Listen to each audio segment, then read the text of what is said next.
Bonsoir Alexander Markogonov. Vous êtes le porte-parole de l'ambassade de Russie en France. On est ravis de vous accueillir sur ce plateau avec Ulysse Gosset et Guillaume Fard qui vont m'accompagner pour cet entretien. On va commencer bien sûr avec ces déclarations sur le conflit ukrainien.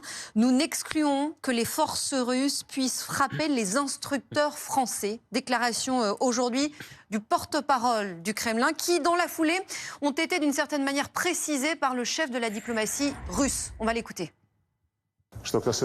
En ce qui concerne les formateurs français, j'ai des raisons de croire, et il existe de nombreux faits à ce sujet, qu'ils travaillent déjà en Ukraine. Quel que soit leur statut, militaire de l'armée française ou mercenaires, ils représentent une cible tout à fait légitime pour nos forces armées. Ils représentent une cible tout à fait légitime. Comment interpréter ces propos? C'est une nouvelle provocation? En France, vous avez un vieux principe que vous connaissez mieux que moi, la guerre comme la guerre. Donc si vous envoyez vos spécialistes, vos instructeurs, vos conseillers militaires, vous pouvez les appeler comme vous voulez, mais le mot-clé ici, c'est militaire.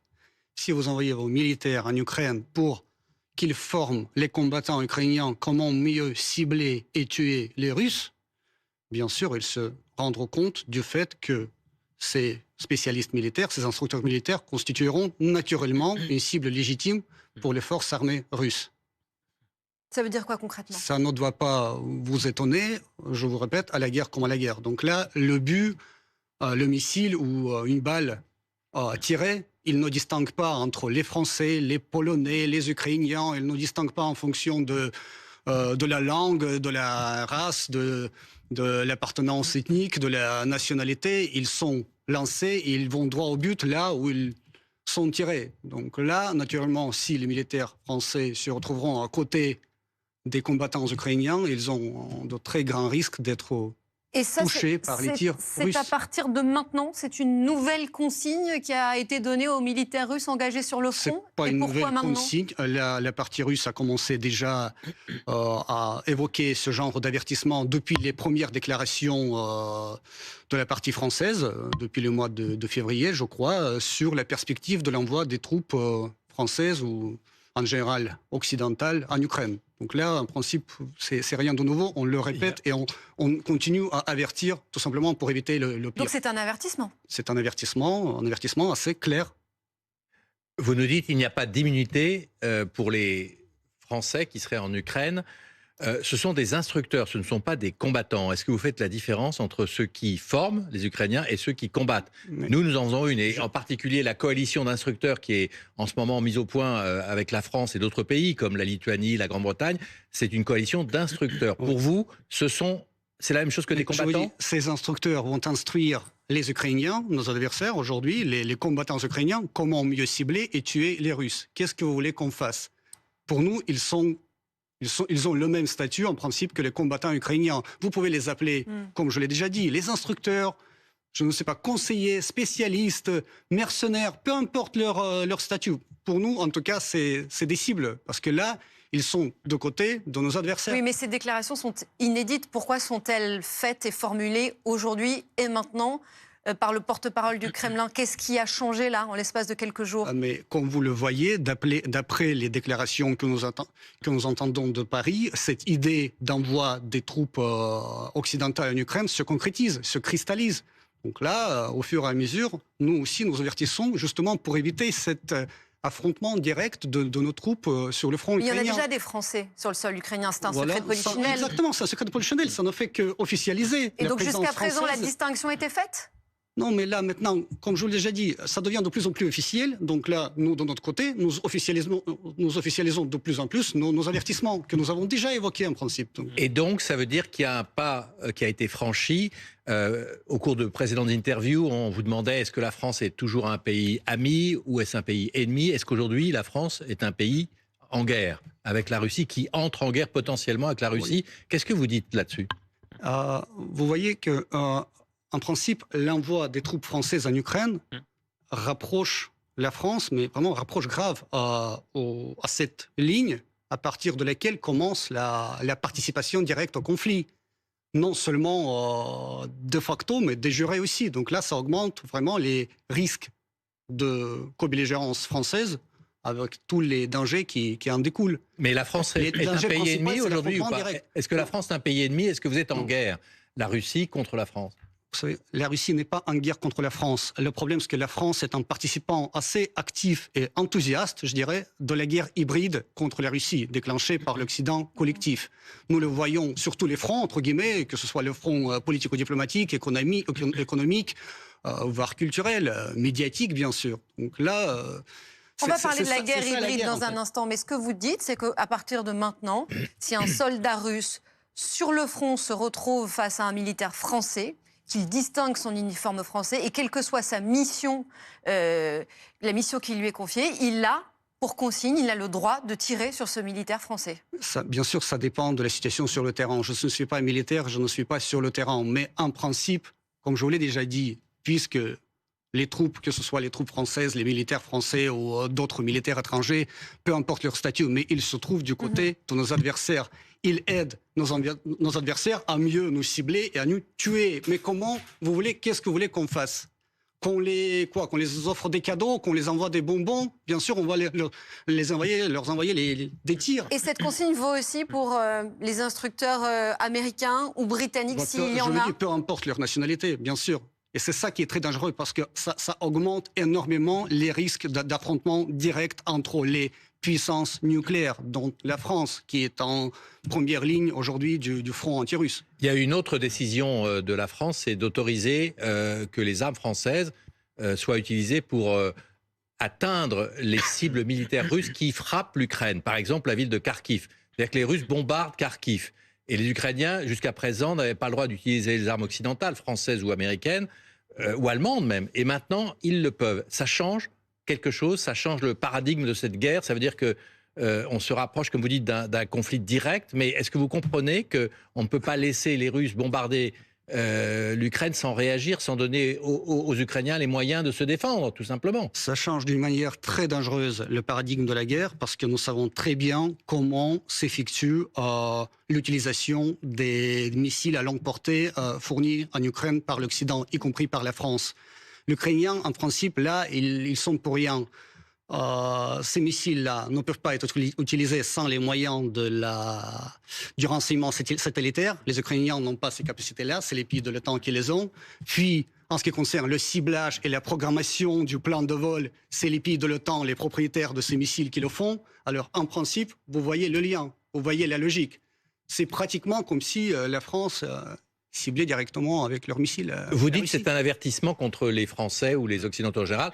Est-ce que ce n'est pas aussi un avertissement adressé à Vladimir Poutine de dire « arrêtez la guerre, arrêtez de bombarder l'Ukraine ». C'est ça l'avertissement. Si vous continuez, eh bien, nous serons obligés de prendre des moyens supplémentaires pour défendre l'Ukraine. Quand vous dites arrêtez de bombarder l'Ukraine, mais vraiment, je crois que vos spectateurs, ils imaginent vraiment quelque chose de horrible, les villes détruites, etc. On voit les images, excusez-moi, on voit les images. Vous pouvez aller aujourd'hui à Kiev ou dans les villes, villes ukrainiennes à l'ouest du pays. Donc là, Kharkiv. La vie continue, les gens fréquentent les restaurants, les gens font la fête. Mais Kharkiv est bombardé, vous le savez bien. Kharkiv n'est pas bombardé, tout d'abord. On a vu un supermarché la semaine dernière, le supermarché où étaient abrités les équipements militaires de l'armée ukrainienne, il fallait le dire, il n'y avait aucun visiteur de ce supermarché. Il y avait 200 personnes à l'intérieur des acheteurs. Il n'y avait personne. Il y avait des acheteurs. Vous avez vu des cadavres? Et il y avait des dizaines de blessés, vous le savez bien. Vous n'avez vu aucun cadavre. Mais ne me dites pas que vous ne bombardez pas Kharkiv quand même. Vous savez bien que vous bombardez Kharkiv. C'est une grande ville, il y a plein de civils qui sont toujours là, on ne peut pas bombarder la ville russophone. Et vous ne voulez pas prendre Kharkiv. Vous ne voulez pas prendre Kharkiv. Non. Là, c'est déjà, vous savez, c'est hors de ma compétence. Ça appartient à notre commandement militaire de décider comment faire après avec Kharkiv. Vous avez quand même des informations sur ce sujet. C'est une bonne question. Vous ne voulez pas récupérer Kharkiv? Aujourd'hui, nous sommes en train de créer justement cette zone de sécurité pour sécuriser notre région limitrophe qui est Belgorod des frappes ukrainiennes.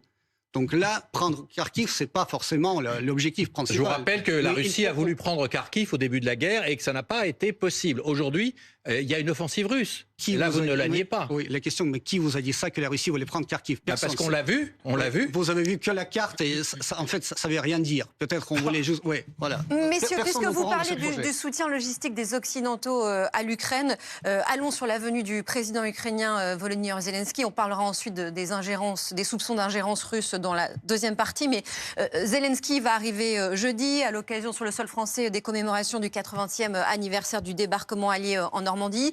Et on a appris ce soir que vendredi, il prononcerait un discours à l'Assemblée nationale et qu'il serait aussi reçu à l'Élysée par Emmanuel Macron. À l'occasion de cette venue du président ukrainien, le président de la République pourrait faire des annonces sur de nouvelles aides fournies à l'Ukraine. Vous parliez du soutien des Occidentaux à l'Ukraine. Quel est aujourd'hui, en termes justement de soutien militaire, de soutien logistique, quelle est la ligne rouge pour les Russes?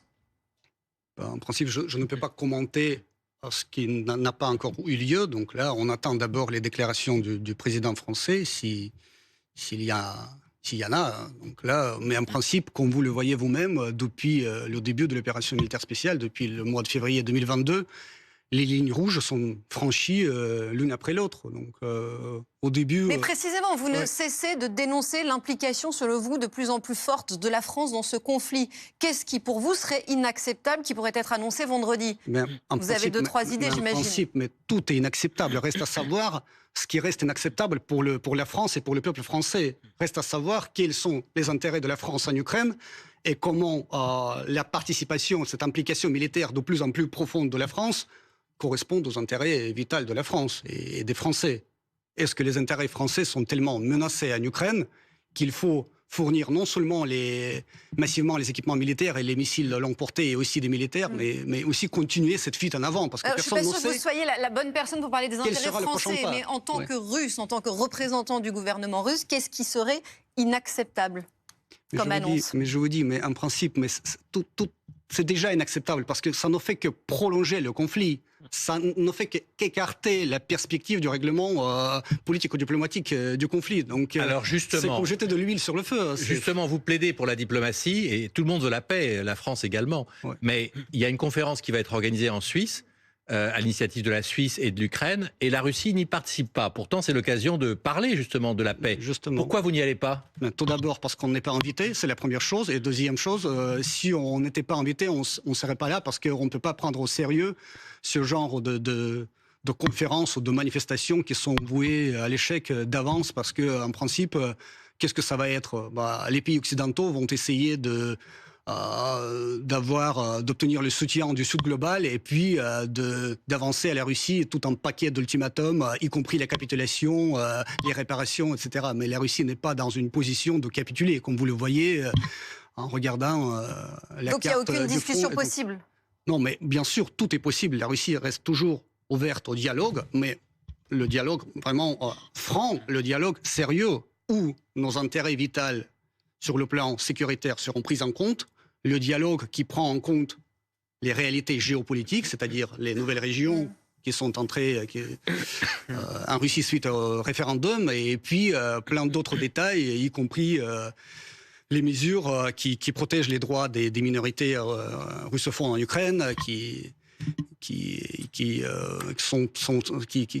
sont visés à la démilitarisation et dénazification de l'Ukraine. Il y en a beaucoup, donc là c'est connu en principe, ça ne fait que reproduire les objectifs principaux de l'opération militaire spéciale. Fait que Volodymyr Zelensky s'exprime vendredi à l'Assemblée nationale devant les députés en France, qu'est-ce que ça vous inspire? Vous allez l'écouter?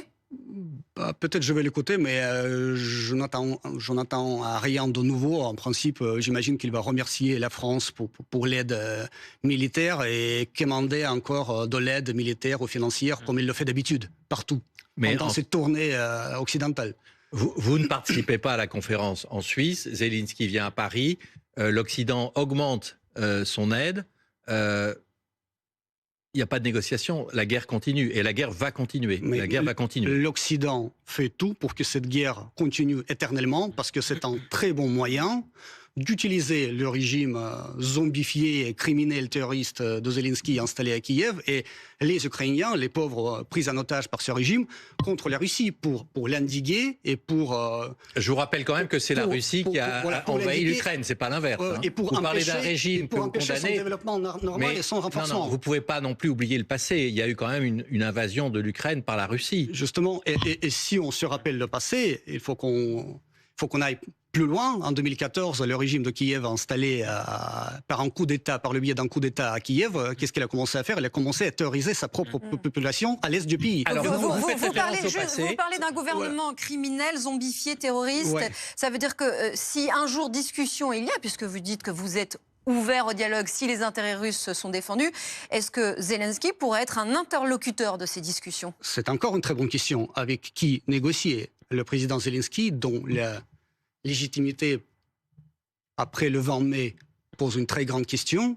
Donc là, si c'est un interlocuteur fiable ou si il faut qu'on négocie avec quelqu'un d'autre qui représentera l'Ukraine, peut-être ce seront les amis, entre guillemets, occidentaux de l'Ukraine, peut-être ce sera un autre représentant du régime de Kiev. C'est une question vraiment à part, reste à préciser. C'est une très bonne question. Il y a une autre bonne question, c'est, vous savez que c'est l'anniversaire du D-Day, du débarquement, finalement, du début de la défaite de l'Allemagne nazie, et la Russie ne sera pas présente sur les plages de Normandie. Ouais. En 2014, Poutine est venu en Normandie, et il y a eu une négociation dite sous le format de Normandie, qui a abouti à un accord, justement, pour essayer d'éviter la poursuite de la guerre. Oui.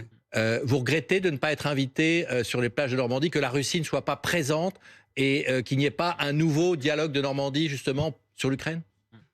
Vous savez, cette soi-disant, entre guillemets, non-invitation de la Russie à cet événement, le 6 juin, n'en fait que montrer à quel point la mémoire historique peut être partielle et courte. Je dois vous rappeler que c'est grâce à l'Union soviétique et à l'armée rouge, grâce à ses succès à front de l'Est en 1944, que cet débarquement a eu lieu.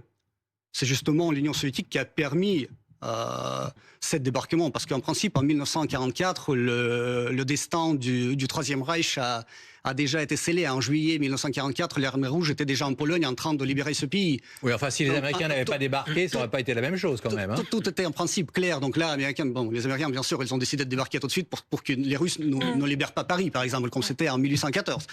Ça, le dessin est clair. Mais alors, vous regrettez de répondez, on va pas refaire toute l'histoire. On sous-estime jamais la contribution de nos alliés occidentaux dans la victoire commune, mais il ne faut pas non plus sous-estimer, voire mépriser la contribution cruciale de notre pays dans la victoire commune contre le nazisme. Je dois vous rappeler que c'est grâce à l'Union soviétique et grâce à l'accord entre Staline et Charles de Gaulle que la France a trouvé sa place parmi les puissances vainqueurs du nazisme. La France profite de cet événement historique jusqu'aujourd'hui, parce que c'est ça qui a permis à la France, par exemple, aussi de prendre sa place parmi les fondateurs des Nations Unies et vous savez pourquoi vous n'êtes pas invité. Vous savez pourquoi Vladimir Poutine, ce n'est pas la Russie, c'est Poutine qui n'est pas invité, parce que Poutine, c'est l'envahisseur de l'Ukraine. Non, c'est la Russie qui n'est pas invitée. Ça c'est dit déjà officiellement par Paris. Bon, aucun regret, parce que pour nous, comme vous le savez, le jour rouge, entre guillemets, du calendrier, c'est le 9 mai, le jour de la victoire, que nous fêtons toujours chaque année. Et puis, vous savez, ce débarquement, mais bon, en principe, laissons ça sur la responsabilité des dirigeants occidentaux qui méprisent leur propre mémoire. Aucun regret, mais on vous sent amer quand même. Vous savez, nous avons déjà en quelque sorte l'habitude de voir les réécritures de l'histoire. Donc pour nous, c'était pas un coup dur. Donc là, bien sûr, nous sommes déçus par cette attitude à notre histoire commune en principe, parce que c'est une histoire tragique et glorieuse à la fois. Je dois vous rappeler, par exemple, ce sera intéressant, c'est un fait peu connu au public français, que pendant la Seconde Guerre mondiale, sur le sol français, il y avait 35 000 ressortissants russes et soviétiques qui se battaient ici contre le nazisme. 35 000, dont 7 000 ont trouvé la mort au combat. Ils sont enterrés dans les régions du centre de la France, au nord de la France, dans les cimetières militaires. Donc ce que la Russie a fait pour la France pendant la Première Guerre mondiale, pendant la Seconde Guerre mondiale, tout s'oublie. Ça s'oublie très très vite. C'est instrumentalisé à des fins politiques en faveur de la conjoncture politique du moment. Mais Comme disait Nietzsche, l'homme de l'avenir est celui qui aura la mémoire la plus longue. Il y aura quand même un hommage à l'escadrille Normandie-Yémen qui a participé évidemment à la libération de l'Europe. On l'espère.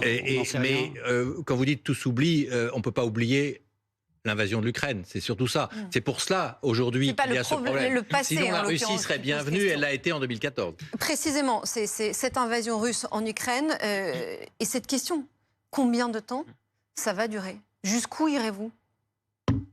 Ça va durer jusqu'à ce que les objectifs fixés au début de cette opération militaire spéciale ne soient atteints, que ce soit par la voie diplomatique, si possible, mais puisque les perspectives de la solution diplomatique ne se profilent, ce sera l'opération militaire spéciale continue et ce sera atteint peut-être par la voie militaire. Et en l'état, aujourd'hui, quels sont les objectifs militaires?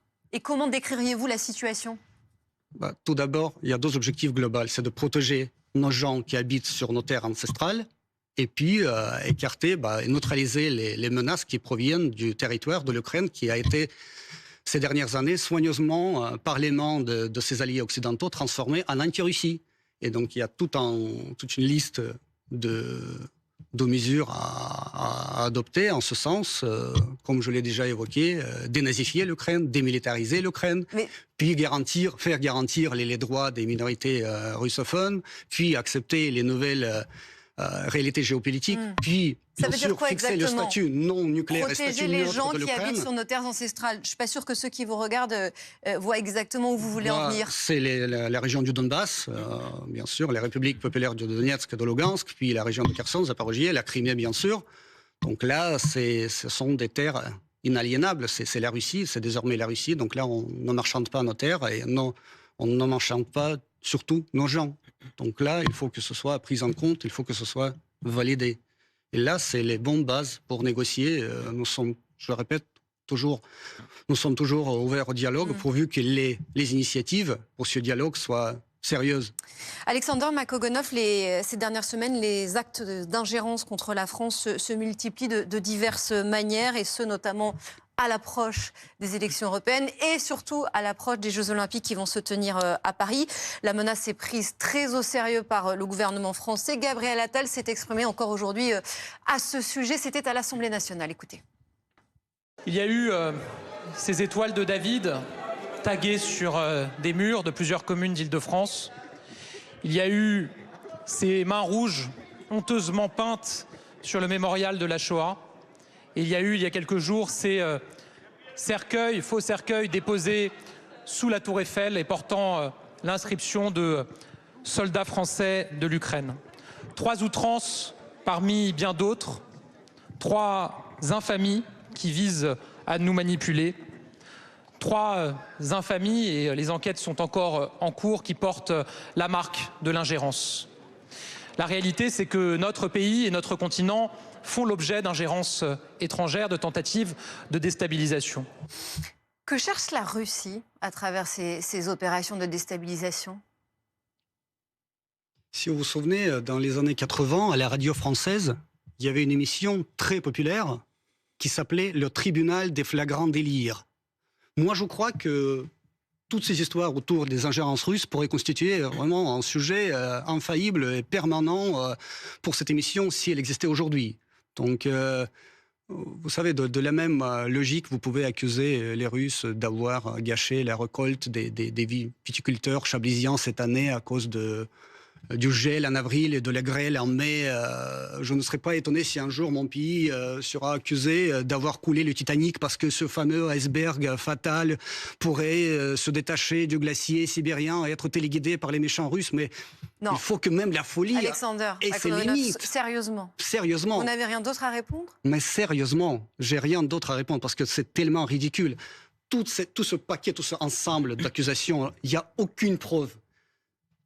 C'est pas la première fois que vous vous allez régler vos comptes sur un pays ou un territoire étranger. C'est-à-dire, on a suivi vos agents à la trace au polonium en territoire britannique en 2006. Vous avez tué un des vôtres en 2018. Les services britanniques le disent, ça. Les étoiles de David, c'était les Moldaves derrière. Les empreintes rouges à la peinture, c'était les Bulgares. Oui. Pour les cercueils, c'était vraiment comme une anecdote là. C'était en allemand, en ukrainien, en bulgare. Et vous voyez les Russes partout. Mais non, mais pourquoi la Bulgarie en voudrait à la France ? Sans aucune preuve. Désigné coupable sur la base du fort probable. Mais ça, franchement, c'est du nouveau dans la jurisprudence et dans l'état du droit. Pourquoi les Bulgares et les Moldaves en voudraient à la France ? C'est très intéressant. Demander aux Bulgares et aux Moldaves. Oui, parce que bizarrement, c'est pas les Vietnamiens ou les Philippins, c'est à chaque fois vos voisins. Enfin, c'est pas non plus les Argentins ou les Chiliens. Non, vous les considérez comme Européens, c'est plutôt vos voisins. Hein. Vous les considérez comme les vôtres. Géographiquement, ils sont plus proches de chez vous que de la France. Mais ils se trouvent tous en France. Pourquoi à chaque fois les regards se tournent vers l'Est ? C'est très intéressant. On aimerait bien savoir aussi, parce que là, j'ai entendu une formule géniale aujourd'hui. Alors, c'était hier, puisque ces trois personnes alors se sont dirigées vers l'Est. Donc là, forcément, ils sont liés avec la Russie. Il n'y a pas que ça, Alexandre Makogonov. Le gouvernement français vous désigne, et pas seulement. Un rapport d'un observatoire de Microsoft accuse aussi la Russie d'avoir intensifié sa campagne de désinformation visant les Jeux Olympiques de Paris. Il y a aussi la vice-présidente de la Commission européenne qui parle d'attaques de désinformation de plus grande ampleur qui ont été constatées sur des sujets spécifiques, les JO et la Nouvelle-Calédonie. Et du côté de l'Allemagne, les questions d'immigration et de sécurité à chaque fois. Tous les regards se tournent vers la Russie et les accusations, là en l'occurrence, sont explicites. Tous les regards. Que répondez-vous ? Tous les regards, les accusations, vous avez raison, les regards, mais aucune preuve. Aucune preuve. Même les terroristes en France, qui sont pris en flagrant délit, dont la responsabilité est indéniable, sont jugés par le tribunal, avec tous les éléments du dossier, avec les avocats, selon la procédure. Mais là, ici, la Russie est coupable tout de suite, sans aucune preuve. Mais dans le monde numérique, quand on met à jour que sur le réseau social X en particulier, des comptes qui sont reliés à des sites internet russes, c'est pas d'un autre pays du monde, font monter des sujets artificiellement qui dénigrent la France. Pourquoi ? Vous nous en voulez en particulier ? La Russie ne peut pas être responsable pour tous les comptes qui existent sur Internet. Non, ça peut être des comptes qui sont créés à des comptes russes. Qui peuvent être créés dans n'importe quel pays, mais voir les Russes partout, mais vous voyez, franchement, vos concitoyens vont mal dormir à cause de cette paranoïa qui est cultivée par les médias français. Il faut s'arrêter à un moment donné. C'est de la paranoïa. Mais c'est de la paranoïa totale, mais c'est la paranoïa qui est très... disons, soigneusement préparé et cultivé, justement pour manipuler l'opinion publique, pour maintenir toujours ce degré très haut de la russophobie, pour imposer aux Français ce sentiment, cette méfiance à l'égard de la Russie, voire la haine. Ça n'a rien à voir avec le conflit ukrainien ou le fait que la Russie ne sera pas représentée au JO comme elle l'aurait souhaité. Rien à voir avec ça non plus ? J'ai pas compris. On est parano, la France est parano. Non, vous savez, quand vous dites la Russie essaie de dissuader les spectateurs, comment ça se formule là par Microsoft, d'essayer de dissuader les spectateurs de venir aux Jeux Olympiques. Oui. Vous savez, la seule chose qui concerne la Russie, qui peut vraiment dissuader les spectateurs de venir aux Jeux Olympiques, c'est l'absence des sportifs russes.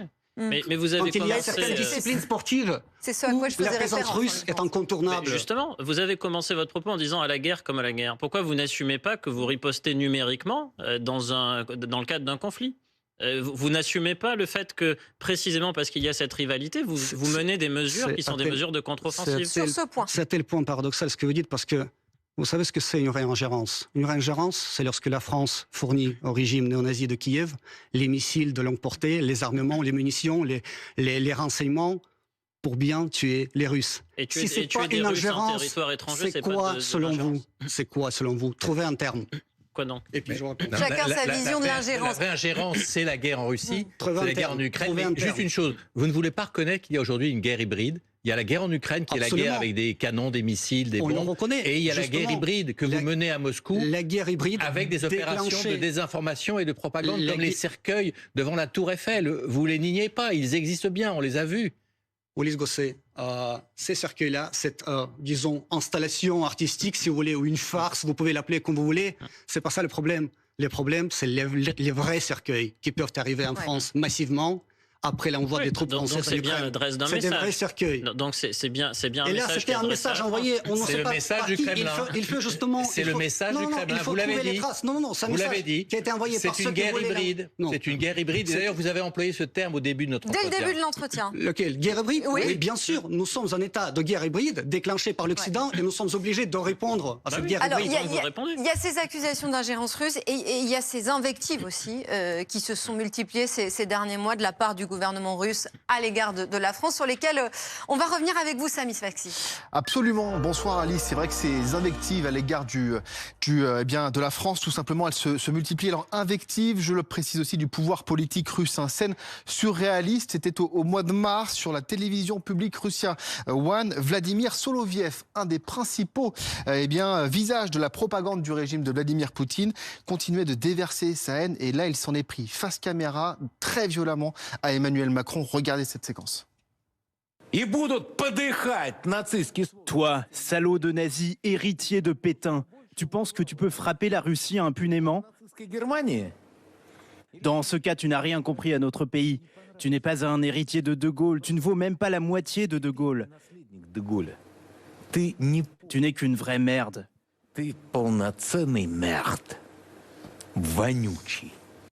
Alors les attaques contre le président français ne se cantonnent pas forcément à cette émission. Regardez ce qu'écrivait Dimitri Medvedev. C'est l'ancien président russe. C'était sur son compte Twitter. Message écrit en français. Je précise, Macron s'apprête à se rendre à Kiev, mais c'est un trouillard zoologique. Je recommande à son bureau de prendre plusieurs caleçons. Il s'est déjà chié dessus. Pauvre France. C'était écrit de cette façon-là, de façon très explicite sur Twitter. Et puis en fait, la dernière en date, c'était la semaine dernière. Elle est beaucoup plus explicite, elle vient de Vladimir Poutine. Il répondait à la possibilité d'autoriser les frappes ukrainiennes sur le sol russe. Écoutez le président russe.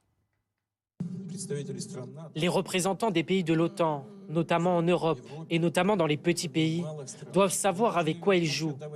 Ils devraient s'en souvenir en tant que pays doté de petits territoires densément peuplés. Et c'est un facteur qu'ils devraient garder à l'esprit avant de parler d'une attaque sur le territoire russe. En général, cette escalade constante peut entraîner de graves conséquences. Merci Samy Sfaxi pour donc toutes ces déclarations qui, là pour le coup, sont assez explicites et assumées. Dmitri Medvedev, est-ce qu'il n'a pas commis une erreur? Est-ce qu'il n'est pas allé trop loin? Mais en fait, c'est une très vieille citation que vous avez trouvée sur les réseaux sociaux. Je ne peux pas commenter son avis privé, ses émotions. Difficile de commenter les émotions des gens. Donc là, c'est quand même le numéro 3 du régime, quasiment. Hein. Il est membre du Conseil national de sécurité. Tout d'abord, mon pays n'est pas un régime. C'est le numéro 3 du pouvoir en Russie, si vous préférez. Oui, je préfère. Mais bon, je veux dire, je ne suis pas un commentateur des pensées privées et des émotions de quelqu'un. Non, mais c'est public. Laissons ça. Monsieur Medvedev, c'est à vous d'interpréter ce qu'il a dit. Vous prenez vos distances par rapport à lui. Je prends mes distances par rapport aux opinions privées. Vous allez rester pendant les JO à Paris? C'est une très bonne question, hein, parce que oui, je pose que de bonnes questions, hein, ça fait plaisir. C'est vrai, c'est vrai. Je vous remercie d'y répondre. En principe, je vais rester peut-être, mais je ne sais pas s'il y a des compétitions qui m'intéresseront. Mais au JO, justement, sans les sportifs russes, je ne sais pas. Au JO, justement, le président français a proposé une trêve olympique. Poutine l'acceptera-t-il? Et sinon, pourquoi?